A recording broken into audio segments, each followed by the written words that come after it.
श्रीकृष्ण श्रीकृष्ण श्रीकृष्ण श्रीकृष्ण गुरुर्ब्रह्मा गुरुर्विष्णुः गुरुर्देवो महेश्वरः गुरुः साक्षात् परं ब्रह्म तस्मै श्री गुरवे नमः तस्मै श्री गुरवे नमः। हरि ओम तत्सत्। శ్రీమద్ భగవద్గీత 2వ అధ్యాయము 10వ శ్లోకము.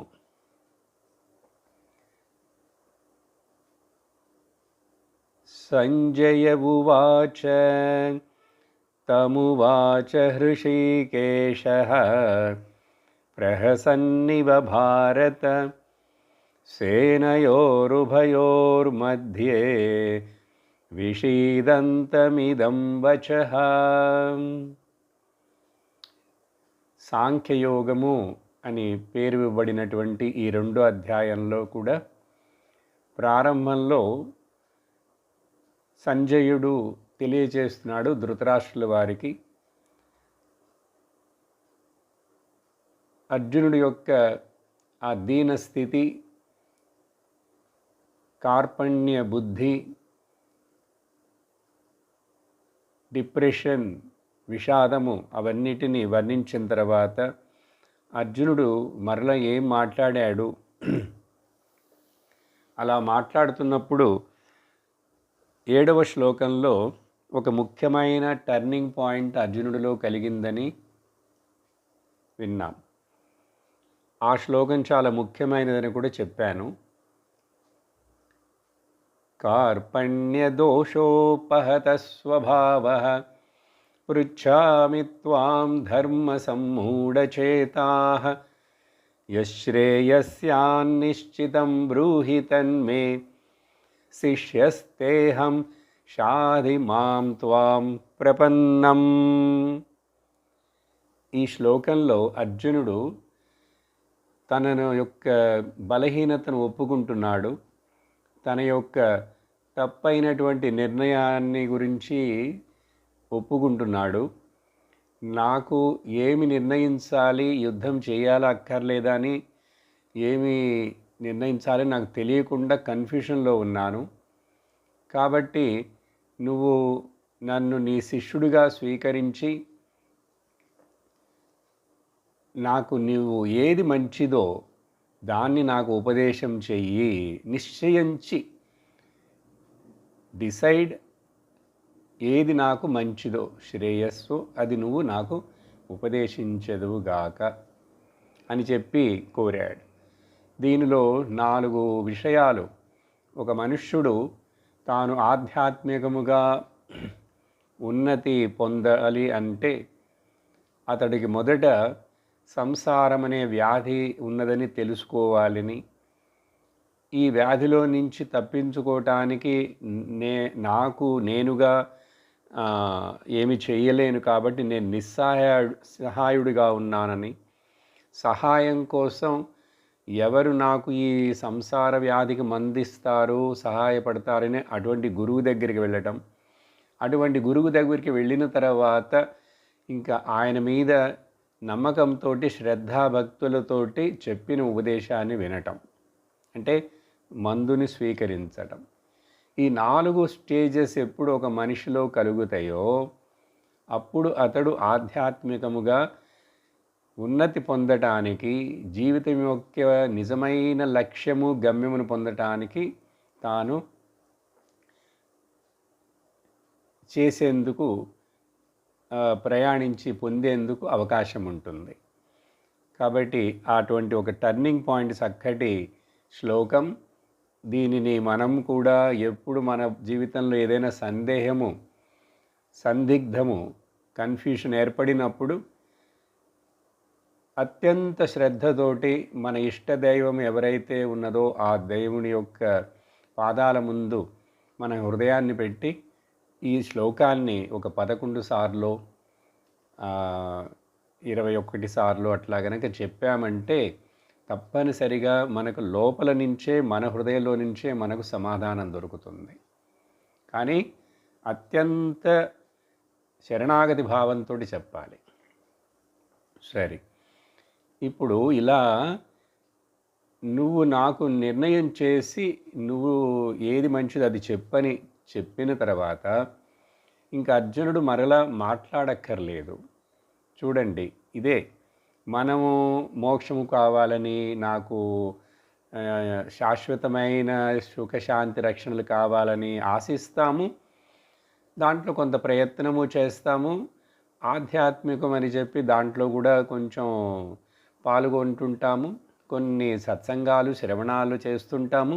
కానీ హృదయంలో పూర్తి శరణాగతి అనేది ఏర్పడిన తర్వాత మరొక సందేహం రాకూడదే.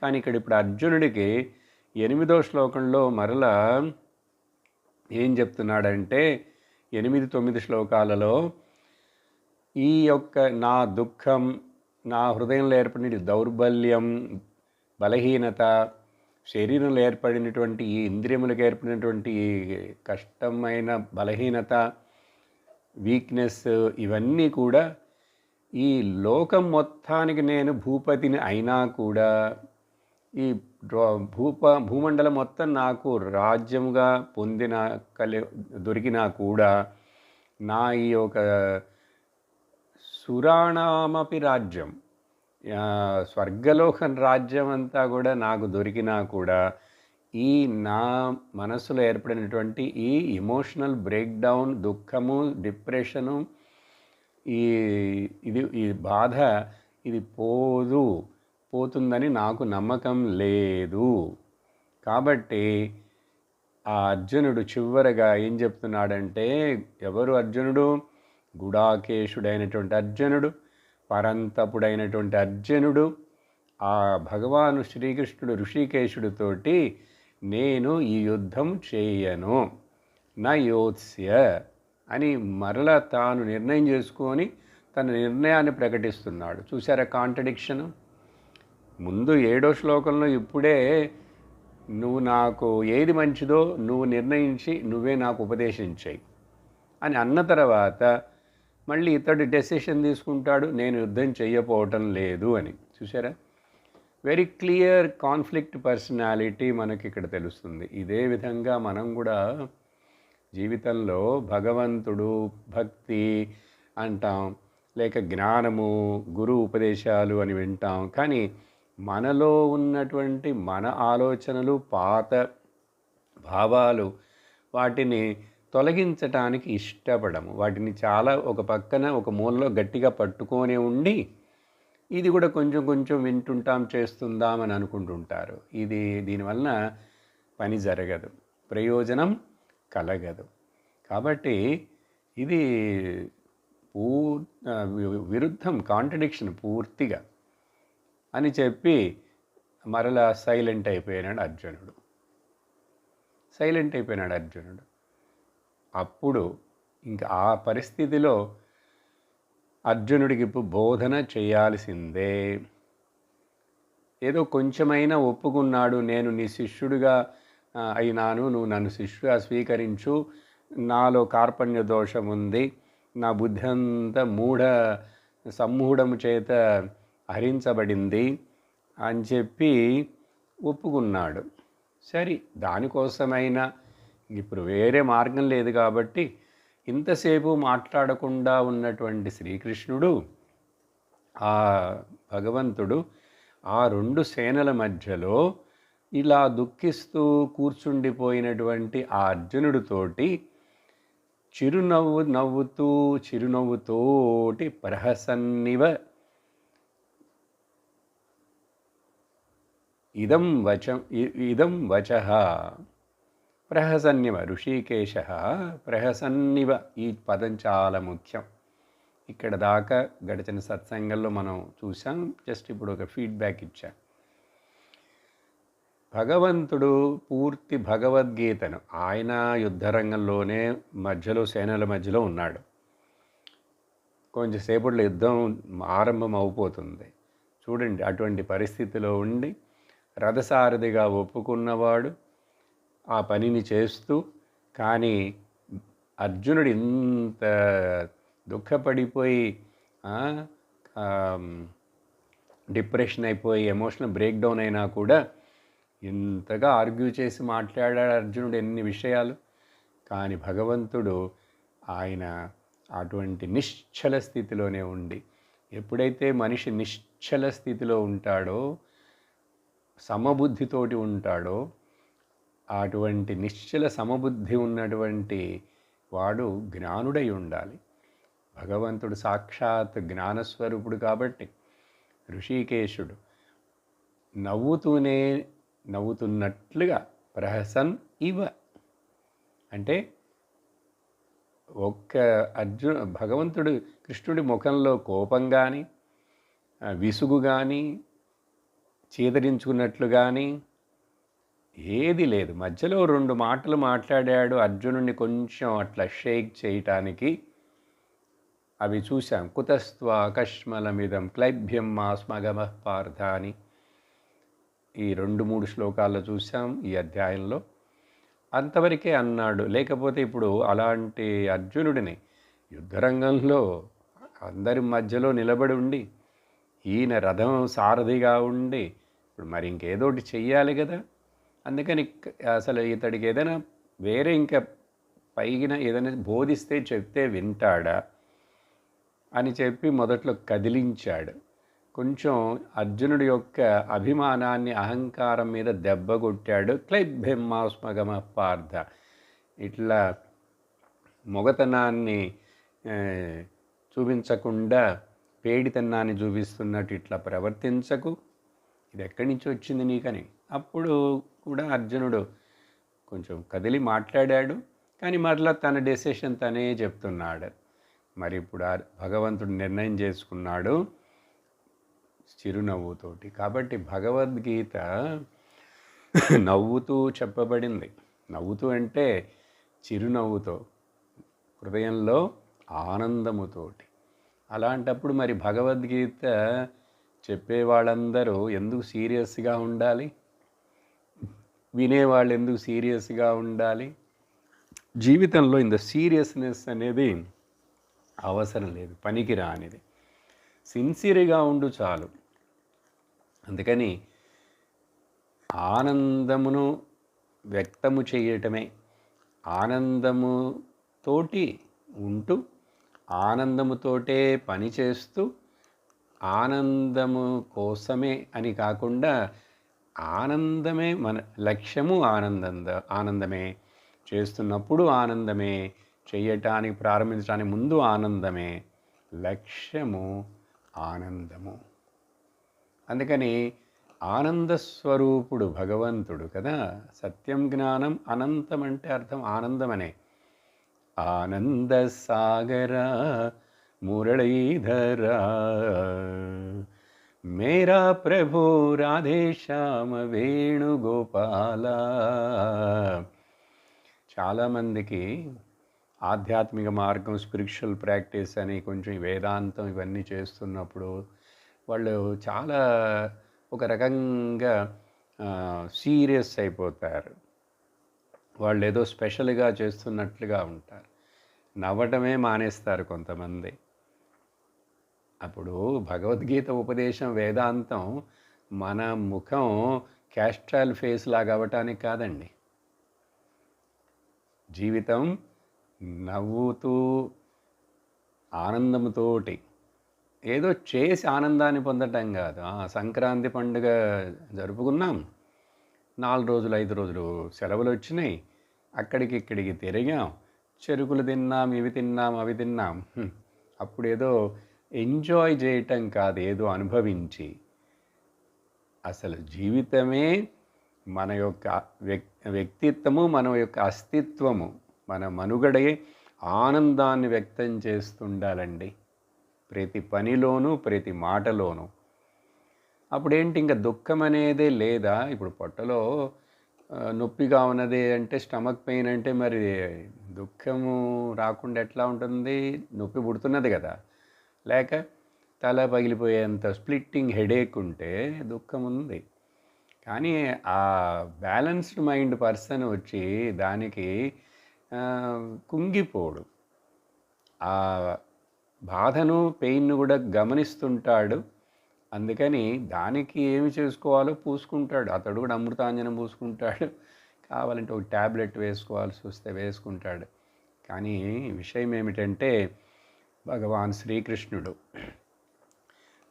ఈ భగవద్గీత అంతా కూడా చిరునవ్వుతోటి తాను కొంచెం కూడా అట్లా డిస్టర్బ్ అవ్వకుండా బోధించాడు. ఇది మనం నేర్చుకోవాల్సినటువంటి ముఖ్యమైన ఒక క్యారెక్టర్. మనలో అలాంటి ఆనందమే వ్యక్తమయ్యేదిగా మన జీవితం ఉండాలి. కష్టాల మధ్యలో చుట్టూ ఉండే వ్యవహారాలు కొంచెం తల్లకిందులుగా ముందు వెనక అట్లా వెళుతున్నప్పటికి కూడా లోతు పల్లాలు ఎగుడు దిగుడులు వస్తున్నప్పటికీ కూడా మరిచిపోకూడదు. నా యొక్క జీవిత లక్ష్యం, నా యొక్క మనుగడ ఆనందమును పంచుటకే కానీ ఆనందమును ఆశించుటకు కాదు. అందువలన ప్రతి పని చేసే ముందు, చేస్తున్నప్పుడు, చేసిన తర్వాత కూడా డిస్టర్బ్ అవ్వకుండా ఉండటమే చేస్తే మన కర్మయోగులం. అట్లాంటి సాధనతోటే జ్ఞానసిద్ధికి, పరిపూర్ణ జ్ఞాననిష్టకు మనం అర్హులవుతాం. సరే, ప్రహసన్నివ భారత. చూడండి, ఆ పదం సంజయుడు ఊరికనే ఉపయోగించలేదు. మనం దాంట్లోంచి నేర్చుకోవాల్సింది ఎంతో ఉన్నది. అందుకనే కొంచెంసేపు చెప్పాను. సరే, ఇప్పుడు కృష్ణుడు ఉపదేశాన్ని మొదలుపెట్టబోతున్నాడు. చాలా గంభీరమైనటువంటి తత్వబోధ చేయబడుతుంది. వేదాంత సారమంతా చెప్పబడుతుంది. దానికి ముందు ఇక్కడ శంకరాచార్యులు భగవత్పాదులు భాష్యం రాశారు. ఇక్కడి నుంచి 11వ శ్లోకం కృష్ణుడు మాట్లాడటానికి ముందు భాష్యం రాశారు. ఈ శంకరాచార్యుల వారి భాష్యము 4-5 పేజీలు ఉంటుంది, పెద్ద భాష్యం. ఎందుకు ఇంత రాశారు ముందుగానే?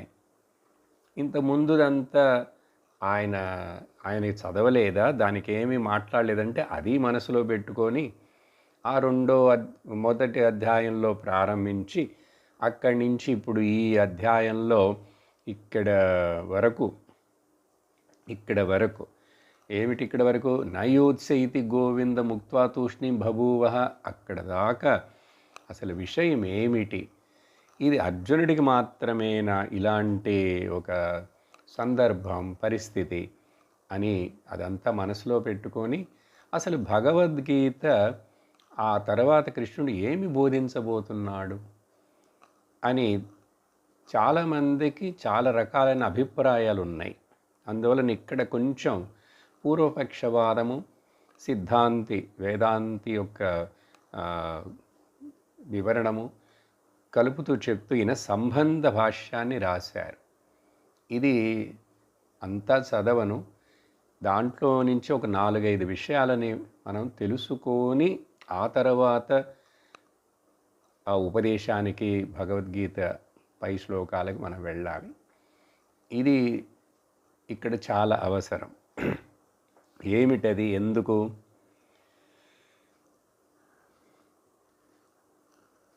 అర్జునుడికి అక్కడ ఏమి జరిగి ఎందువలన తన యుద్ధము చెయ్యాలని నిర్ణయించుకొని వచ్చినటువంటి ఆ అర్జునుడు ఇప్పుడు తన ధర్మాన్ని వదిలేసేసి పరధర్మాన్ని ఆశ్రయించటానికి భిక్షాటనము కూడా, ఒక సాధువులాగా, సన్యాసిలాగా, లేక బ్రాహ్మణులాగా భిక్షాటనం కూడా మంచిదే మనకంటాడు. ఎందుకు ఇలా స్వధర్మంలో నుంచి దిగజారిపోతున్నాడు? తానే నిర్ణయం చేసుకొని యుద్ధం చేయాలని వచ్చినటువంటి ఈ అర్జునుడు ఇప్పుడు ఎందుకు చెయ్యొద్దు, వెళ్ళిపోదాం, అక్కర్లేదంటున్నాడు?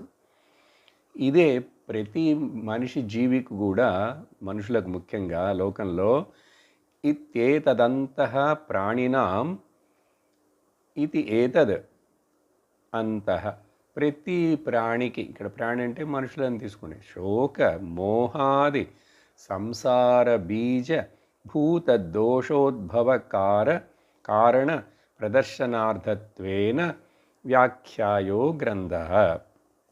ఇది అందరికీ ఉండే ప్రాబ్లమే. జీవితంలో డెసిషన్లు తీసుకోలేకపోవటం, తప్పు డెసిషన్లు తీసుకోవటం, స్వధర్మం ఏమిటని తెలియకపోవటం, ధర్మ సంకటం ఏర్పడటం, చివరికి వీటి వలన ప్రతి మనిషి కూడా ఏమిటది శోక మోహ ఎక్సెట్రా మొదలైన వాటి ఇవే ఈ సంసారం అనే వ్యాధికి బీజభూతంగా ఉన్నాయి. ముఖ్యమైన పాయింట్ ఇది. ఒక దోషం భూత, ఆ దోషాన్ని ఇది చూపించి తెలియజేయాలి, దాన్ని ప్రదర్శించి తెలియజేసేందుకు ఈ రాబోయే ఉపదేశం అంతా కూడా. అప్పుడు అర్జునుడికి ఏర్పడినటువంటి రాగ శోక మోహ ఇదంతా ఏమిటి అసలు? అక్కడ నా వాళ్ళు నాకు చెందిన వాళ్ళని కదా ఆ రోజు ఆరంభించినప్పుడు ఈ మొదటి అధ్యాయం అక్కడ మీకు చెప్పాను. శంకరాచార్యుల వారు ఒకే పదాన్ని ఒక వాక్యాన్ని చెప్పేస్తారు అర్జునుడి యొక్క సిచ్యువేషన్ అంతా. ఏమిటది? అది ఇక్కడ ఉంది ఈ భాషలో. అహం ఏషాం మమ ఏతే అంటే అర్థం, నేను వాళ్ళకి చెందినవాడను, వాళ్ళందరూ నాకు చెందినవాళ్ళు. ఇదండి, ఇది సంసారం. ఇక్కడ ఎవరికి చెందిన వాళ్ళు కారు. ఇవన్నీ నిత్యమైన బంధాలు కాదు, శాశ్వతమే కాదు.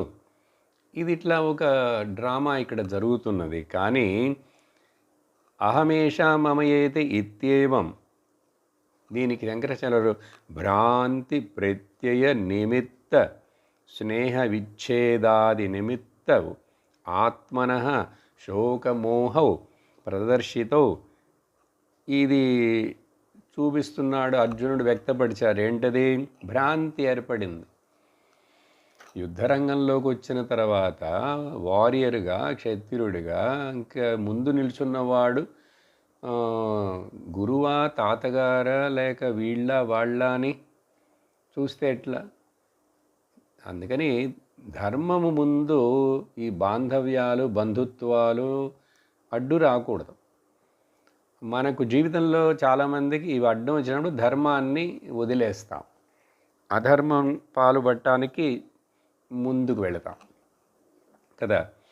అందువలన ఇది ఒక భ్రాంతి. భ్రాంతి అంటే ఇల్యూషన్. దీని చేత అర్జునుడు శోకపడ్డాడు, దుఃఖపడ్డాడు. దేని చేత? రాగము చేత. ఇదంతా చూపిస్తూ చెప్పబడింది. భీష్ముడిని నేను అహం భీష్మమహం సంఖ్యే అని చెప్పి ఎట్లా వీళ్ళందరినీ నేను చంపుతాను, వీళ్ళ మీద బాణాలు వదలగలనని. కాబట్టి ఈ రకమైనటువంటి సిట్యుయేషన్ సర్వప్రాణినాం, ఇది అందరికీ ఉన్నదే. ఇది దీని వలన ఈ సంసారంలోకి మరలా ఏదో ఒక రూపంలో, ఏదో ఒక లోకంలో, ఏదో ఒక చోట, ఏదో ఒక శరీరంతో మరలా పుడతారు. తథాచ సర్వప్రాణినాం, అన్ని ప్రాణులు ఈ శోక మోహ అది దోష నిష్ఠా చేతసాం స్వభావతః ఏవ స్వధర్మ పరిత్యాగః ప్రతిషిద్ధ సేవాచ స్యాత్. అందువలన ధర్మాన్ని వదిలేసి అధర్మానికి పాల్పడతారు. అప్పుడు ఈ స్వధర్మే, ఆ స్వధర్మంలో ప్రవృత్తలు అయి ఉంటే వాంగ్ మనః కాయాదీనాం ప్రవృత్తి ఫలావిసంధిభూర్వికా ఏవ సాహంకారచ భవతి. అప్పుడు తత్ర ఏవం సతి ధర్మాధర్మోపచయాద్. అంటే ఏం చెప్తున్నారంటే, కొన్ని పదాలు చదువుతున్నానే, అందుకని సంస్కృతం అర్థం కాలేదు, ఇదంతా ఎందుకండి మాకు అని అనుకోవద్దు. తెలుగు చెప్తున్నాను కదా. ఈ స్వధర్మం చేస్తున్నానని అంటున్నప్పటికీ కూడా స్వధర్మం గొప్పదని, స్వధర్మే నిధనం శ్రేయ అని చెప్తాడు కృష్ణుడు. అది మంచిది పరధర్మం కంటే. చెప్పాను ఇంతకుముందు, ఒక చాకలివాడింట్లో 2 గాడిదలు ఉన్నాయి. వాటి మీద మూటలు వేసుకొని వెళతాడు రోజు. రేవుకి నది దగ్గరికి వెళ్ళి ఉతుక్కొని వస్తాడు. ఆ చాకలివాడి ఇంట్లో కుక్క కూడా ఉంది. సో రాత్రిపూట ఈ గాడిదలు 2 బయట అట్లా కట్టేసి ఉంటాయి, కుక్క ఉంటుంది. ఒకరోజు రాత్రిపూట దొంగవాడు వచ్చాడు. ఈ బట్టల మూటలో ఏవో తీసుకెళ్ళిపోవటానికి, ఏదో దొంగిలించడానికి వచ్చాడు.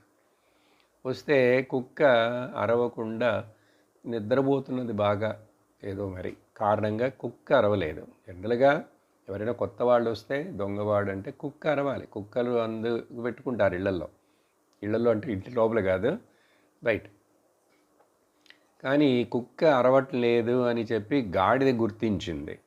ఎందుకంటే గాడిద నించొని కొంచెం నిద్రపోతుంది, అప్పుడప్పుడు మళ్ళీ కాళ్ళు చెవులు ఆడిస్తుంది.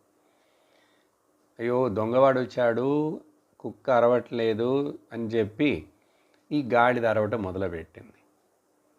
గాడిద ఎప్పుడు పెద్దగా అరవటం మొదలుపెట్టిందో ఆ చాకలివాడు నిద్ర డిస్టర్బ్ అయింది. బయటకు వచ్చి ఎందుకు రాత్రిపూట ఈ గాడిద అరుస్తున్నది ఇట్లా అని చెప్పి ఒక కర్ర తీసుకొని వచ్చి దాన్ని 2 బాదులు బాదాడు. చూశారా, కుక్క చేయవలసిన ధర్మాన్ని గాడిద చేస్తే ఏమైంది, దెబ్బలు తగిలినాయి. సరే, ఇది ఒక ఉదాహరణ విషయాన్ని అర్థం చేసుకోవడానికి. ఇక్కడ ఏం చెప్తున్నారంటే, ఈ స్వధర్మం చేస్తున్నాననే పేరుతో ఇక్కడ ఏమవుతున్నది, శారీరక మానసిక వాచకముగా వీళ్ళు ఏదో ఫలాన్ని ఆశిస్తూనే స్వధర్మం చేస్తారండి. ఇక్కడే సీక్రెట్ అంతా ఉంది. రాబోయే శ్లోకాల్లో బాగా వివరించి వింటాం. కానీ ఈరోజు కొంచెం ఇంట్రడక్షన్ ఇవ్వాల్సి ఉన్నది. ఎందుకంటే భగవత్పాదులు ఇంత పెద్ద భాష్యం రాశారంటే దాంట్లో ఏదో ముఖ్యత్వం ఉండాలి కదా. అందుకని కొంచెం సేపు ఓపికతో వినాలి. మనస్సు, శరీరం, వాక్కు ఇవన్నీ కూడా ఏమిటి, ఫలావి సంసిద్ధి పూర్వికా ఏవ ప్రవృత్తి. ఏదో ఫలమును ఆశించేగా స్వధర్మం చేస్తాం. పుణ్యం రావాలి, నాకు పేరు ప్రతిష్టలు రావాలి, అందరూ నన్ను మంచివాళ్ళు అనాలి, లేక ఈ రకమైన స్వధర్మం అంతా చేస్తే నాకు స్వర్గం దొరుకుతుంది, పితృలోకం దొరుకుతుంది. ఏదో ఒక రకమైనటువంటి ఆ కర్మ యొక్క ఫలం ఆశించే కదండి అందరం చేస్తాం. ఇది సహజంగా అందరూ చేసేదే. కానీ శాస్త్రం ఏం చెబుతుందంటే, కర్మ ఫలమును నువ్వు ఇట్లా ఆశించి చేస్తుంటే నువ్వు కర్తృత్వ భావాన్ని వ్యక్తపరుస్తున్నావు. ఆ తర్వాత వచ్చే ఫలాన్ని అనుభవించాలని భోక్తృత్వ భావాన్ని ప్రకటిస్తున్నావు. కాబట్టి నీకు ఆ కర్మ బంధమవుతుంది. కాబట్టి దానివల్ల ఏమవుతుంది, అహంకారముతోటి చేస్తారు. నేను చేస్తున్నాను, దీనికోసం చేస్తున్నాను అని అంటే అహంకారం ఉందని అక్కడ. ఎంతవరకైతే ఈ అహంకారముతోటి కర్తృత్వ భోక్తృత్వ భావాలు మనస్సులో ఉంటూ ప్రవర్తిస్తాడో ఒక మనుషుడు, జీవుడు, అతడికి ఈ జనన మరణ చక్రాలు అనేటువంటి చక్రంలో చిక్కుకొని తిరగటం అనేది ఆగనే ఆగదు. అది చెప్తున్నారు. అప్పుడు ఏమవుతుంది, ఇంకక్కడ ధర్మ అధర్మ అనేవి వస్తాయి, ఎఫెక్ట్ అవుతుంటాయి. అప్పుడు పాపపుణ్యాలు వస్తుంటాయి. దీనివలన పాపమైనాను పుణ్యమైనాను రెండు సంకెళ్ళే. ఏం చెప్పాము ఇంతకుముందు, పాపం అనేది ఇనుప సంకెళ్ళతోటి చేతులు కట్టేసి అరెస్ట్ చేశారండి. సరే, పుణ్యం అంటే ఏమిటంటే కొంచెం సిల్వరు బంగారం సంఖ్యలతోటి అరెస్ట్ చేశారు. కానీ నువ్వు అరెస్ట్ అయి ఉన్నావు, బంధించబడ్డావు. అది బంగారపు సంఖ్యలు అయితే ఏంటి, ఇనుప సంఖ్యలు అయితే ఏంటి, ఆ విధంగానే పుణ్యపాపాలు. సరేనా? అప్పుడు అట్లా అని చెప్పి ఆ తర్వాత ఇంకేమవుతుంది దీనివలన, సరే అది ఆగదట్లా నేను చెప్పాను. అది ఇక్కడ ఆయన అంటున్నారు, ఇష్ట అనిష్ట జన్మ సుఖ దుఃఖ సంప్రాప్తి లక్షణ. దీనివల్ల ఏమవుతుంది, ఇష్టమైనటువంటి జన్మలు, అనిష్టమైనటువంటి జన్మలంటే ఏ శరీరం వస్తుందో తెలియదు, ఎక్కడ పుడతామో మళ్ళీ తెలియదు. అక్కడ మళ్ళీ ప్రతి జన్మలో ఎక్కడ పుట్టినా సుఖము దుఃఖము, సుఖము దుఃఖము, ఈ రెండు అనుభవిస్తూ ఉండాలి. ఇది ఈ యొక్క సంసారం యొక్క లక్షణం. అందువలన ఈ తర్వాత ఇప్పుడు ఇక్కడ ఎందుకు ఏం చేయాలి అప్పుడు మరి? అతః సంసార బీజభూతౌ శోకమోహౌ. ఇప్పుడు సంసారమునకు కారణం ఏమిటి? ఈ జనన మరణ చక్రం కంటిన్యూస్గా తిరుగుతూనే ఉండడానికి కారణం ఏమిటి? రాగం చెప్పలేదు. మోహం అంటే దాంట్లో రాగం కూడా వచ్చేస్తుంది. మోహము చేత రాగం వచ్చిందా, రాగము చేత మోహం వచ్చిందా? Delusion created the confusion or confusion created the delusion అని చాలాసార్లు కన్ఫ్యూజన్ వస్తుంది, ఏది ముందు ఏది వెనక అని చెప్పి. అందుకని మోహం, ఆ తర్వాత శోకం, శోకమోహాలకి బీజం. కాబట్టి ఈ రెండిటిని తప్పించుకొని శోకమోహాలు లేకుండా ఈ సంసార చక్రంలో మరలా వస్తూ ఇట్లా సుఖదుఖాలను అనుభవిస్తూ వేరే వేరే శరీరాలు ఈ బాధపడకుండా దీంట్లోంచి బయటపడటానికి ఏదైనా మందుందా, మార్గముందా అని వెతికే వాళ్లకు శాస్త్రం ఇచ్చేటువంటి మందేమిటంటే ఆ రెండిటికి మందు సర్వకర్మ సన్యాసపూర్వకాద్. కర్మలను చేసి కర్మల చేత ఏదో సాధించి కర్మలు నేను చేస్తున్నాను అహంకారం పెట్టుకొని ఉండకుండా సర్వకర్మ సన్యాస. సర్వకర్మ సన్యాసం ఇది ఎక్కడండి? భావనలో, మనస్సు మెయిన్గా. The వొల్యూషన్ of the mind is important కర్మకి వెనక. డాక్టరు కత్తితోటి పేషెంట్ యొక్క పొట్ట కట్ చేస్తాడు. దొంగవాడు డెకాయిడ్ కూడా కత్తితోటి ఎదురువాడి యొక్క పొట్టను పొడుస్తాడు. డాక్టరు కత్తితోటి పొట్టని కట్ చేశాడు, దొంగవాడు కత్తితోటి పొట్టలో గుచ్చాడు. ఈ రెండులు ఏది పుణ్యం, ఏది పాపం, ఏది ధర్మం, ఏది అధర్మం అంటే డాక్టరు ఆ పేషెంట్ యొక్క ఆరోగ్యం మంచి కోసం చేస్తున్నాడు అనే వొల్యూషన్ ఆఫ్ ద మైండ్ అంటారు. భావన ఏంటి మనసులో? ఆయనకి డబ్బులు వస్తాయి, ఫీజు అది వేరే విషయం. వీడి దొంగవాడు పొట్ట కట్ చేశాడు, వాడు డబ్బులు సొమ్ములు తీసుకున్నాడు. కానీ ఎందుకు? స్వార్థముతోటి. ఇది అధర్మం అంటాం. చూశారు? అప్పుడు ధర్మ అధర్మాలు వొల్యూషన్ ఆఫ్ ద మైండ్లో ఉన్నాయి, పనిలో లేవు, యాక్షన్లో లేవు, యాక్షన్కి వెనక ఉన్న భావనలో ఉన్నాయి. కాబట్టి సర్వకర్మ సన్యాసాద్ పూర్వక. దాంతోపాటుగా ఆత్మజ్ఞానాత్, ఈ రెండు చేత తప్ప నా అన్యతః నివృత్తి ఇది. నివృత్తి ఈ మందు చేత తప్ప, మందులు రెండు ఇస్తున్నారు అనుకుందాం. సర్వకర్మ సన్యాసపూర్వకాద్ ఆత్మజ్ఞానాత్. కర్మంతా వదిలేస్తాను. సరే, అసలు ఆత్మని తెలుసుకోవాలి. నువ్వెందుకు కర్మ వదిలేయాలి? అసలు నీ కర్మ ఎందుకు కావాలి? ఈ కర్మ సత్యమా? ఈ కర్మకి నీకు ఆత్మ అయిన నీకు సంబంధం ఉందా? ఉంటే ఎంతవరకు ఉంది? ఇదంతా తెలుసుకోవాలంటే ఆత్మజ్ఞానం రావాలి. కాబట్టి ఆత్మజ్ఞానాత్, ఇది తప్ప వేరే మరొక మార్గం లేదు. ఇప్పుడు దాన్ని బోధించాలి. దాన్ని బోధించడానికి ఎందుకు? లోకానుగ్రహార్థం. లోకంలో అందరి జీవులకి వాళ్ళ అనుగ్రహం చేయాలని భావనతోటి అర్జునుడిని ఒక ముందు పెట్టుకొని సమీకృత్య అర్జునుడిని ఒక స్పెసిమెన్గా తీసుకొని ఇప్పుడు భగవంతుడు ఆ జ్ఞానాన్ని లోకానికి ఇవ్వాలని భగవాన్ వాసుదేవ ఇప్పుడు మాట్లాడటం మొదలు పెడుతున్నాడు. ఇంకా 2-3 విషయాలు ఉన్నాయి. ఏమిటంటే,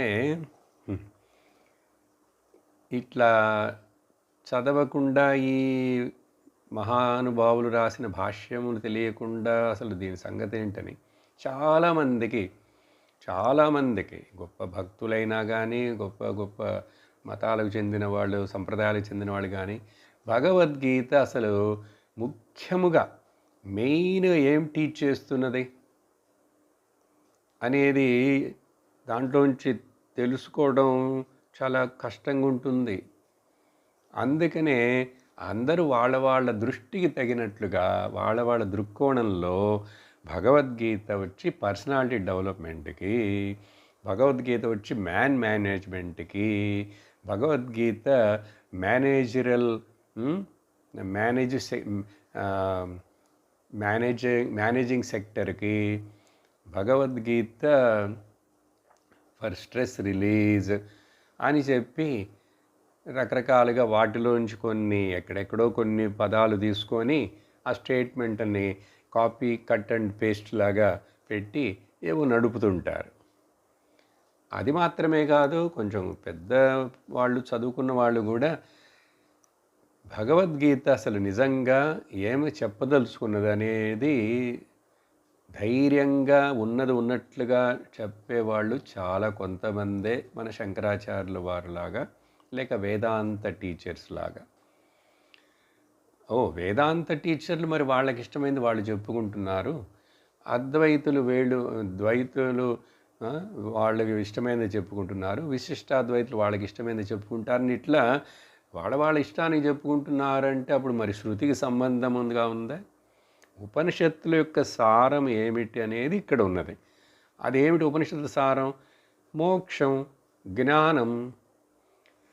అప్పుడు భగవద్గీత జ్ఞానమును బోధిస్తున్నది.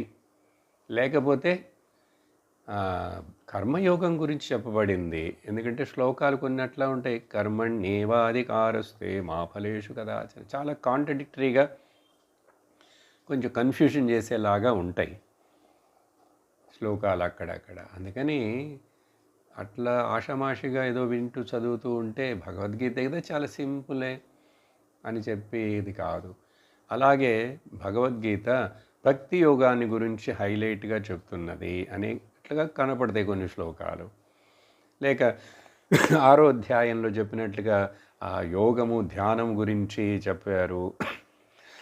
ఎలా కూర్చోవాలి, ఎలాంటి ఆసనం మీద కూర్చోవాలి అని ఇలా రకరకాలుగా చెప్పింది భగవద్గీతలో ముఖ్యమని అనుకుంటాం. కానీ అవన్నీ ప్రిలిమినరీ, ప్రైమరీ స్టెప్స్ ఆర్ స్టేజెసే. కానీ అసలు వీటన్నిటి యొక్క లక్ష్యం ఏమిటి? చివరగా భగవద్గీత చెప్పేది ఏమిటంటే మోక్ష కర్మ సన్యాస యోగము, దాన్ని జ్ఞానయోగము అంటాం. అప్పుడు ఆ జ్ఞానయోగానికి అర్హత పొందిన తరువాత ఇంకా నీకు ఈ భక్తి, కర్మ, రాజయోగ ఇవన్నీ కూడా తొలగిపోతాయి. లేకపోతే అవన్నీ అసలు నీకు వాటికి ముఖ్యత్వం లేదు. టోటల్లీ మన యొక్క attention, interest, alertness, focus will be only on ఆ జ్ఞానం మీదే ఉంటుంది, జ్ఞాన విషయం.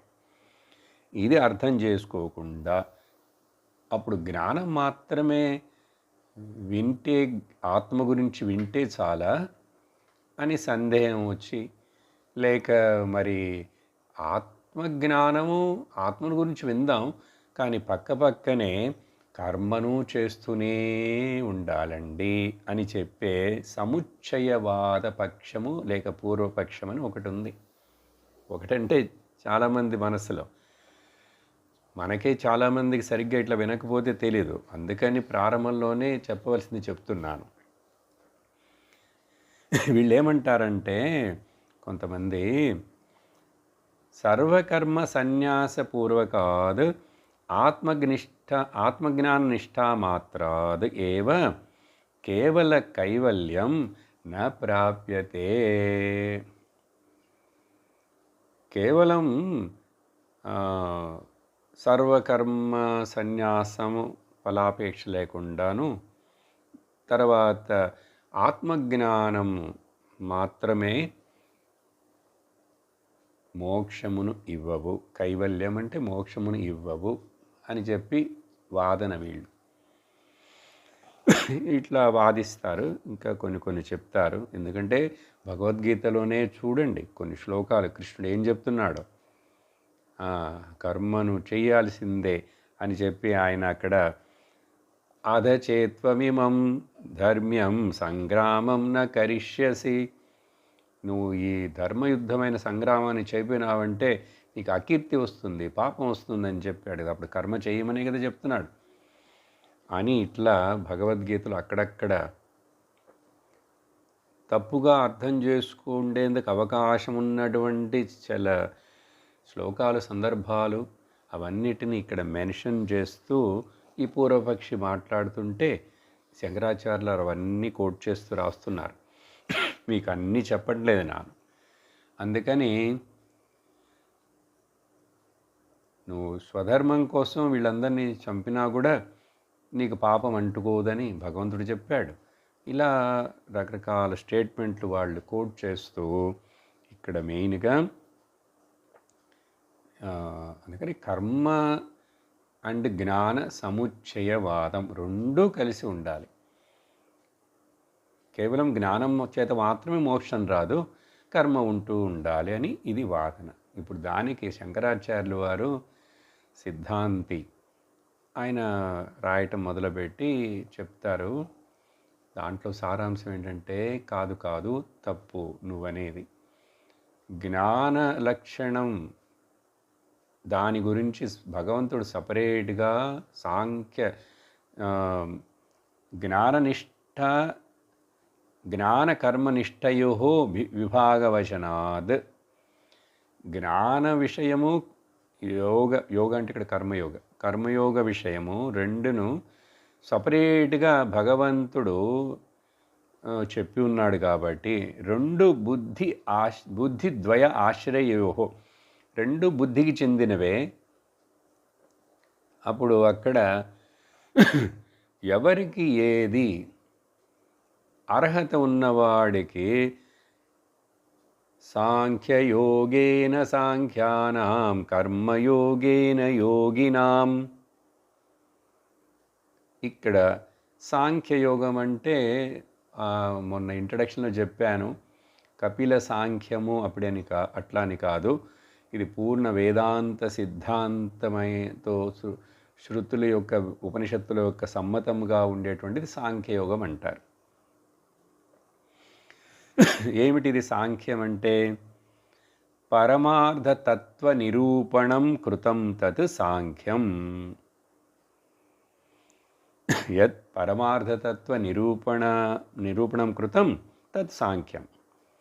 అప్పుడు దానికి సూటబుల్గా ఉండేటువంటి తయారైనటువంటి తద్విషయా బుద్ధి ఆత్మనః, ఆత్మకు జన్మ మొదలైన షడ్వికారాలు లేవు. అస్థి జాయతే వర్ధతే విపరిణమతే అపక్షీయతే నశ్యతే అనే షడ్వికారాలకు సంబంధం లేని ఆత్మ, అది అక్రియము కాబట్టి అది ఏమి చెయ్యదు, చేయవసరం లేదు. కాబట్టి అటువంటి అకర్త ఆత్మ అని చెప్పేటువంటి అది చెప్పడం కోసం భగవంతుడు అక్కడ నా జాయతే, అది పుట్టదు, మరణించేది కాదు. కాబట్టి ఈ విషయాన్ని అర్థం చేసుకోగలిగేటువంటి శక్తి ఉన్నది సాంఖ్య బుద్ధి.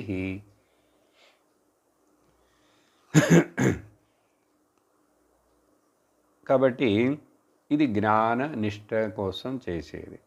కానీ మరొక పక్కనేంటి, దీనికి వ్యతిరేకంగా ఈ ఆత్మతత్వాన్ని అర్థం చేసుకోవటానికి రావటానికి ముందు ప్రిపరేషన్గా ప్రాగ్ ఆత్మనః దేహాది వ్యతిరిక్త కర్తృత్వ ఇదంతా అర్థం చేసుకుంటే ధర్మ వివేకపూర్వకముతోటి మోక్షమునకు సాధనభూతంగా ప్రిపరేటరీ స్టెప్గా ఉన్నటువంటి చిత్తమును శుద్ధిపరిచి చిత్తమును ఏకాగ్రపరిచే సాధనలుగా ఉన్నాయి. వాటిని కొంతకాలం చేసిన తర్వాత ఇప్పుడు ఇంకా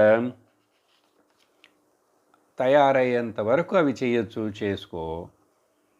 అటువంటి దానికి సూటబుల్గా ఉన్న బుద్ధి ఉన్న వాళ్ళు తద్విషయా బుద్ధి యోగ బుద్ధి అంటే కర్మయోగ బుద్ధి. ఇట్లా భగవంతుడు క్లియర్గా రెండు సపరేట్గా మాట్లాడాడు. కాబట్టి అది దానికి అర్హత ఉన్నవాళ్ళు వేరే, దీనికి అర్హత ఉన్నవాళ్ళు వేరే. అప్పుడు దీని యొక్క ఫలం వేరే, దాని యొక్క ఫలం వేరే. ఈ రెండు డయాగ్నల్ ఆపోజిట్ డైరెక్షన్స్ లాంటివి. అందువలన అప్పుడు మరి ఏదో ఒక డైరెక్షన్ తీసుకోవచ్చుగా అంటే దాని వలన సంసారము బంధం ఏర్పడుతుంది, దీని వలన మోక్షం ఏర్పడుతుంది. కాబట్టి అది ఎట్లా ఏం చెప్పాం, తల్లి గర్భంలో ఉండి పెరిగి తల్లి గర్భం నుంచి బయటికి రావాలి. కర్మ అంతా చేస్తూ దాని వలన చిత్తమును శుద్ధి చేసుకొని కర్మలోంచి బయటపడాలి. కరెక్టా కాదా? కానీ ఇది అందరూ అంత సులభంగా ఒప్పుకోరు, అర్థం చేసుకోలేరు. వాళ్ళకి ఆ శక్తి లేదు. శక్తి వచ్చినప్పుడు అర్థం చేసుకుంటారు. ఈ విధంగా చెప్పినప్పుడు అర్జునుడు మధ్యలో క్వశ్చన్ కూడా వేశాడు. రెండు విషయాలు చెప్తున్నావు నువ్వు భగవంతుడా, ఈ రెండిటిలో మళ్ళీ జ్ఞానము శ్రేయస్సు అని చెప్తున్నావు, మళ్ళీ నన్నేమో కర్మ చేయమంటున్నావు, ఏమిటది, ఎందుకు అట్లా చెప్తున్నావు అని చెప్పి అడుగుతాడు. అంటే నువ్వు ఇంకా జ్ఞానము నిష్టకి సర్వకర్మ సన్యాసపూర్వకంగా చేసే అర్హత నీకు ఇంకా రాలేదు, ఇప్పుడు ఇది చెయ్యి అని చెప్పి అక్కడ భగవంతుడు ఇప్పుడు ఇట్ ఈస్ నాట్ క్లియర్లీ రెండుగా చెప్పి దాంట్లో ఒకదాన్ని చాలా గొప్పదిగా చెప్తున్నాడు కృష్ణుడు. అంటే అది అర్థం కాకపోతే అర్జునుడు ఎందుకు ప్రశ్నిస్తాడు? మీకు అర్థమవుతున్నదా నేను మాట్లాడేది? ఎందుకు మాట్లాడుతున్నాను ఈరోజు ఈ విషయాన్ని, భాష్యాన్ని వెనకబెట్టుకొని అని? సరే, ఇది చాలా రాస్తారండి శంకరాచార్యులు వారు. మధ్యలో బృహదారణ్యకోపనిషత్తు, కఠోపనిషత్తు ఇలా అన్నిటిని కోట్ చేస్తూ, అందువలన ఈ బృహదారణ్యకం, శతపథ బ్రాహ్మణం అనే ఈ వీటిల్లో ఏం రాశారు? బ్రాహ్మణాః ఏతమేవ ప్రవ్రాజినః, వాళ్ళే ఈ పరివ్రాజకులు, అంటే సన్యాసముగా వెళ్ళిపోయేవాళ్ళు, సర్వసంగ పరిత్యాగం వెళ్ళిపోయారు ప్రవచనంగా. లోకమిచ్చంతః బ్రాహ్మణాః, లోకం ఐచ్ఛంత, వాళ్ళకి లోకంలో సాధించటానికి ఆశపడేందుకు ఏమీ లేదు వాళ్ళకు. అప్పుడు అందువలన వాళ్ళు బ్రాహ్మణ ప్రవ్రజంతి. అలాగే బృహదారణ్యకంలో కూడా మరొకటి, కర్మ సన్యాసం విధాయ తత్శేషణ.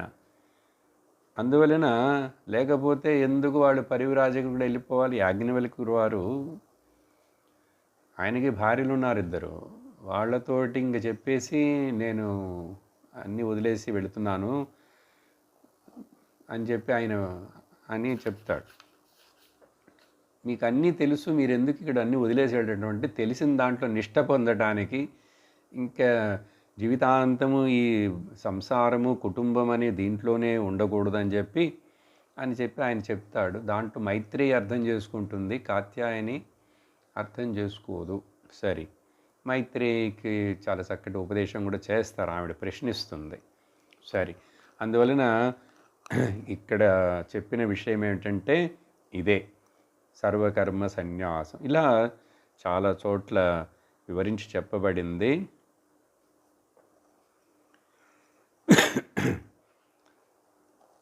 ఈ కర్మలో దేవలోక ప్రాప్తి, పితృలోక ప్రాప్తి ఇట్లా ఆశిస్తారు. దానివలన పుణ్యం క్షీణించగానే మళ్ళీ క్షీణే పుణ్యే మర్త్యలోకం విశంతి, మళ్ళీ భూలోకానికి వస్తారు. సో చాలా విషయాలు ఇట్లా ఉంటాయి. ఇక్కడ ఏమిటంటే ముఖ్యంగా ఇప్పుడు మనం ఇంతటితోటి ఇక్కడ ఈ విషయాన్ని ముగిస్తాం. కాబట్టి శంకరాచార్యుల వారి ఆర్గ్యుమెంట్ అంతా పూర్తిగా వినాలంటే దానికి వినే శక్తి ఎంత ఉండాలి మనకు. ఇది పూర్తి భాష్యం క్లాసు కాదు కాబట్టి నేను అంతా తీసుకోవట్లేదు, బట్ ఇంతవరకు తెలుసుకోవాలి. భగవద్గీత ఎందుకు వింటున్నామంటే పుణ్యం వస్తుందని కాదు. ఫలశ్రుతిలో వేరే పురాణాల్లో భగవద్గీత గురించి రాసిన శ్లోకాల్లో ఒక్క శ్లోకం ఒక ఒక అధ్యాయం పారాయణం చేసినా చాలు. భగవద్గీత మొత్తం పారాయణం, అధ్యాయం పారాయణం, లేక ఒక శ్లోకం చదివినా చాలు. ఒక శ్లోకం కాదు, ఒక లైను, అర లైన్ చదివినా చాలు, దానివల్ల ఫలం వస్తుంది. అట్లా ఇట్లా ఈ ఫలశ్రుతి చెప్పడం అనేటువంటిది మన పురాణాల్లో ఆనతి, అలవాటు. ఎందుకంటే అట్లా చెప్పకపోతే విష్ణు సహస్రనామానికి ఫలశ్రుతి, లలితా సహస్రనామానికి ఫలశ్రుతి అదంతా రాయకపోతే ఎవరండి చదువుతారు? ఏం ఫలశ్రుతి చెప్తారు వాడు? దాంట్లో నీకు ఇహలోకంలో పరలోకంలో అవన్నీ దొరుకుతాయి, ఇవన్నీ ఏర్పడతాయి, మంచి జరుగుతుంది, పుణ్యం వస్తుంది, అవన్నీ నీకు కొన్ని కొన్ని లోక విషయాలన్నీ చెప్తారు కదా. కానీ అవన్నీ 100% దానికోసమని చెప్పి సత్యం అనుకోకూడదు. ఒక రోజుకి నీకు ఇలా చేయంగా అనేక జన్మలు సంప్రాప్తమై అవన్నీ అయిన తర్వాత పరీక్షలోకాన్ కర్మచితాన్ బ్రాహ్మణ అని చెప్పినట్లు ముండకంలో ఒక రోజుకి చూస్తావు ఏమిటి అసలు ఈ లోకంలో సత్యం, ఏది నిత్యం, ఏది సారం, ఏది ఏకం, ఎందుకు దేనికి తాపత్రయపడుతున్నాను, ఎక్కడికి పరిగెడుతున్నాను, అసలు నేను ఎవడను అనేది కొంతకాలం తర్వాత అట్లీస్ట్ నువ్వు ఒక మంచి ధార్మికమో ధర్మ మార్గంలోనో ఉన్నావు.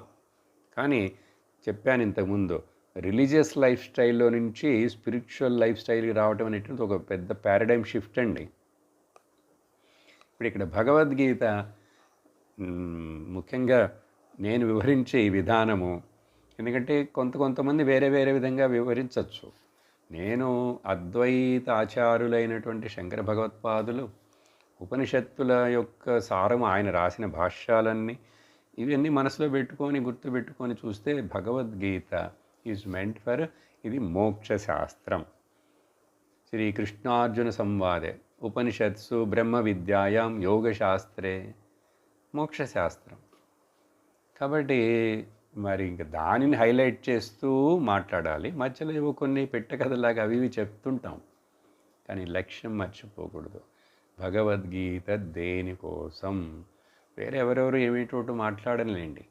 మీరు నిజంగా మీ జీవితానికి అత్యంత ప్రయోజనమైనటువంటి పారమార్థికమైనటువంటి లక్ష్యమును పొందుటకు, మీకు ఆ మోక్ష ప్రాప్తి కావాలంటే, మోక్షం అంటే ఏంటో అర్థం చేసుకోవాలి మొదట. ఆ మోక్షం అనేది ఎప్పుడో ఎక్కడో దొరికేది కాదని తెలుసుకోవాలి. ఇప్పుడే ఇక్కడే ఏర్పడాలి. జ్ఞానము ద్వారా త్యాగేనైకే అమృతత్వ మానశు అనేది అర్థం కావాలి. దానికోసం ఈ ఇంట్రడక్షన్. అందువలన టీచింగ్, భగవంతుడు చాలా అబ్స్ట్రాక్ట్గా ఉపనిషత్తుల్లాగా అట్లా మాట్లాడకుండా మధ్య మధ్యలో సబ్జెక్ట్స్ని కర్మయోగము, భక్తి యోగము వీటిని మిక్స్ చేస్తూ మాట్లాడుతూ మంచి గుణాలను అక్కడక్కడ హైలైట్ చేస్తూ ఇలా ఎసార్టిక్గా ఉంటుంది భగవద్గీత. అందువల్ల కంపారిటివ్లీ సింపుల్గా ఉంటుంది ఉపనిషత్తుల కంటే. అందుకని మనం దీనిని మనసులో పెట్టుకొని ఉపదేశాన్ని వినటం మొదలు పెడదాం. జస్ట్ 11వ శ్లోకం ప్రారంభిస్తాను. శ్రీ భగవానువాచ అశోచ్యానన్వశోచస్త్వం ప్రజ్ఞావాదాంశ్చ భాషసే గతాసూనగతాన్సూంశ్చ నానుశోచంతి పండితాః. ఇక్కడి నుంచండి ఉపదేశం, టీచింగ్ స్టార్ట్ అవుతున్నది. శ్రీ భగవాను వాచ. మొదటి ఈ పదానికే మనం అత్యంత ముఖ్యత్వం, అత్యంత గౌరవం, అత్యంత శ్రద్ధ ఇవ్వాలి. భగవంతుడు నాతో మాట్లాడుతున్నాడు, ఏదో మెకానికల్గా చెప్పేసేవాడు. శ్రీ భగవాను వాచ. భగవంతుడు అనేవాడు ఉన్నాడు, ఆ సత్యము పరమ పురుషుడు ఉన్నాడు అంటే ఆయన పురుషుడు కాదండి, బ్రహ్మం. ఆ సత్యమే ఇప్పుడు రూపం తీసుకొని ఇక్కడ వచ్చి ముందు అవతారం రూపంలో ఈశ్వరుడే మాట్లాడుతున్నాడు, చెప్తున్నాడంటే అప్పుడు అది అంత ముఖ్యమైనది, పవిత్రమైనది, గొప్పదైనది ఉండాలి. అందువలన ఏదో అనేక భాషల్లో, అనేక పుస్తకాలు, అనేక సైజుల్లో అందరిలో భగవద్గీతలు ఉంటాయి. అదేదో షో కేసులో ఒక పీస్ లాగా ఉంటుంది. ఎందుకంటే అది ఒక ఇది స్టైల్. ఎప్పుడో చూస్తామా చదువుతామా తెలియదు. దాని మీద అత్యంత శ్రద్ధ ఉండాలి. ఇది నా జీవితానికి ఒక పూర్ణత్వమునిచ్చేటువంటి ఉపదేశమని తెలియకపోతే, మన ఇంట్లో ఎన్ని భగవద్గీతలు ఉన్నాను, మన తాత తండ్రులు ఎవరో వాళ్ళంతా చదివారు, బాగా చేసినాను, నీకేమొస్తుంది? అందుకని భగవద్గీతలు ఇంట్లో ఉన్నందువలన భగవద్గీతకి పూలు పెట్టి దానికి గీతా జయంతి అని జరపడం వలన, దానికి లేక ఆరతి చూపిస్తూ ఓం జయ భగవద్గీత అని పాడినందువలన నీకు జ్ఞానం రాదు. దాంట్లో ఉన్న విషయాలని ఇలా గురుముఖత చిన్నగా వివరణను వింటూ అర్థం చేసుకుంటూ దాన్ని జీర్ణించుకుంటూ అనుభవంలో తెచ్చుకోవాలి. అది కొంతకాలం టైం పడుతుంది. అందువలన శ్రీ భగవాను వాచ, నా హృదయంలో నుంచి ఆత్మనే భగవంతుడి రూపంగా, బయట గురువు రూపంగా నాకు దోవ చూపిస్తున్నది. నా కోసం చెప్పబడింది భగవద్గీత, నా కోసం చెప్పబడింది. ఇది డైరెక్ట్లీ ఈ విషయాలన్నీ సబ్జెక్టివ్గా ఉండాలి. ఇప్పుడు దాకా కథలాగా అర్జునుడు, దుర్యోధనుడు, ధృతరాష్ట్రుడు అనేదో మాట్లాడాం. ఇప్పుడు చెప్పబోయేవి సబ్జెక్టివ్, డైరెక్ట్ నాకు అప్లై చేసుకోవాలి. భగవంతుడు ఏం చెప్తున్నాడండి ఇక్కడ? ఓ అర్జున, నువ్వు పండితుడిలాగా బాగా మాట్లాడుతున్నావు. పండితుడు అంటే పాండిత్యం ఉండి బాగా చదువుకున్నవాడు, ధర్మశాస్త్రము తెలుసు, అన్నీ తెలుసువాడు పండితుడు. పండితుడిలాగా అన్నీ బాగా మాట్లాడుతున్నావు, కానీ నువ్వు పండితుడిలాగా బిహేవ్ చేయట్లేదు అన్నాడు. ఎందుకంటే పండితులు, ఇక్కడ పండితుడంటే పాండిత్యం ఉన్నవాడని కాదండి అర్థం. పండా జ్ఞాని, జ్ఞాన సంపన్నుడు అని అర్థం. శంకరులుడే భాషను చూస్తే పండా అంటే ఆత్మ విషయా బుద్ధి ఏషాం తే పండితా. ఆత్మ విషయం మీద బుద్ధి, ఆత్మ విషయం బుద్ధిలో గ్రహించబడింది, లేదా గ్రహించాలని ఆశ ఉన్నా కూడా పర్వాలేదు. ఆ విధంగా పండా. కానీ నార్త్ ఇండియాలో బ్రాహ్మణులను, మన ఇక్కడ పురోహితులు అంటే వాళ్ళు అక్కడ పండాస్ అంటారు. నేను బ్రాహ్మణుడు కాబట్టి వేదం చదివాడు కాబట్టి, కానీ ఆత్మ నిజమైన అర్థం ఎడుతుంటే పండా అంటే ఆత్మ విషయా బుద్ధి ఎవరికైతే ఉందో వాళ్ళు పండితులు, వాళ్ళు పండా. సరే, అప్పుడు ఆత్మజ్ఞానం ఏర్పడిన వాళ్ళు, నిజమైన బుద్ధిలో ఆత్మ విషయం తెలిసిన వాళ్ళు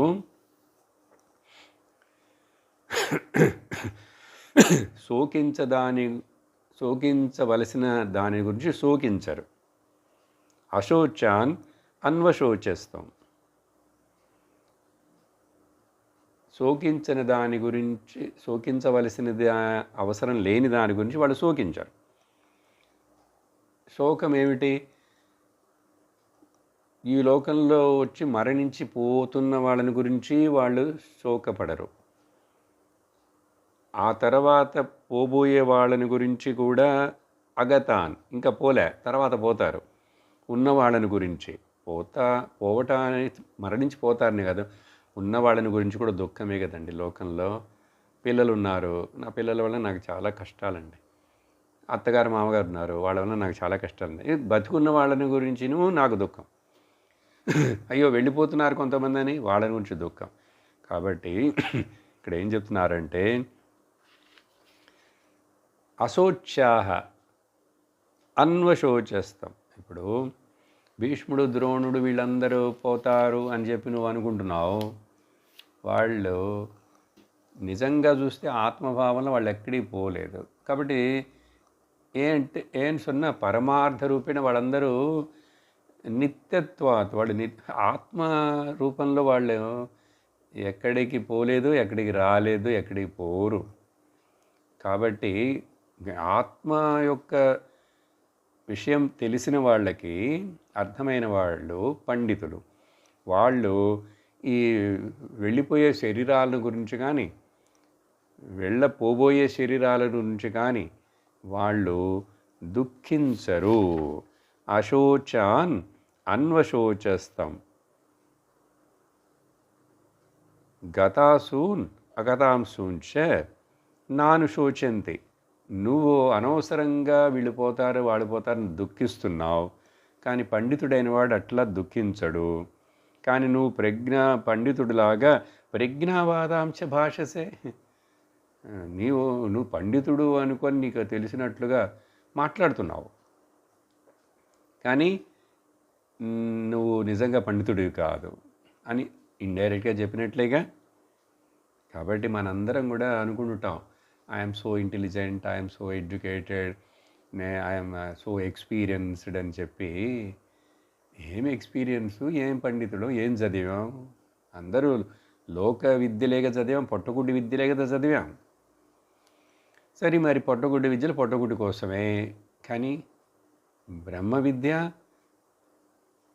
ముక్తి కోసం, మోక్షం కోసం. మరి అది కూడా కొంచెం చదివి తెలుసుకోవాలి కదా. కానీ నువ్వు దాన్ని తెలుసుకోలేదు, చదవలేదు, కానీ పండితుడిలాగా మాట్లాడుతున్నావు. కానీ పండితులు ఇలా దుఃఖించరు. దీంట్లో మెయిన్ ఒక పాయింట్ ఏంటంటే, దాన్ని వచ్చే క్లాస్లో చూస్తాం. ఏ కారణము చేతైనా కానీ దుఃఖించకూడదు. దుఃఖం అనేటువంటిది మన స్వభావమే కాదు, అది అహంకారం యొక్క స్వభావం, నా స్వరూపం కాదు. నా స్వరూపం ఆనంద స్వరూపం. కాబట్టి రిఫ్యూజ్ టు బికమ్ మిజరబుల్. అది ఒక వ్రతంగా తీసుకోవాలి.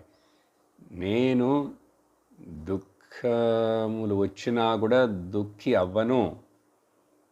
అర్థమైందా? ఇది మెయిన్ పాయింట్. కాబట్టి ఇది ఆత్మ అంటే అర్థమైందా లేదా, ఆత్మజ్ఞాన నిష్ఠ వచ్చిందో కూడా అక్కర్లేదు. ముందు ఇది ఇలా ఒక స్టేట్మెంట్ తీసుకోండి, I refuse to become miserable అని చెప్పి, I cannot effort to become miserable. ఏదో చెప్పి దీనివలన దీని దుఃఖం అనేది నా స్వరూపం కాదు. అది అహంకారం, మనస్సు ఇవన్నీ కలిసినప్పుడు ఏర్పడుతున్నాడు. కానీ దాన్ని అట్లా దూరంగా ఉండని అది అర్థం చేసుకోవాలి. ఇంకా రాబోయే శ్లోకాలు దీని యొక్క వివరణ ఇవన్నీ వచ్చే సత్సంగంలో చూద్దాం. ఓం పూర్ణమద పూర్ణమిదం పూర్ణాత్ పూర్ణముదచ్యతే పూర్ణస్య పూర్ణమాదాయ పూర్ణమేవావశిష్యతే. ఓం శాంతి శాంతి శాంతి. హరి ఓం శ్రీ గురుభ్యో నమః. హరి ఓం. హరి ఓం తత్సత్.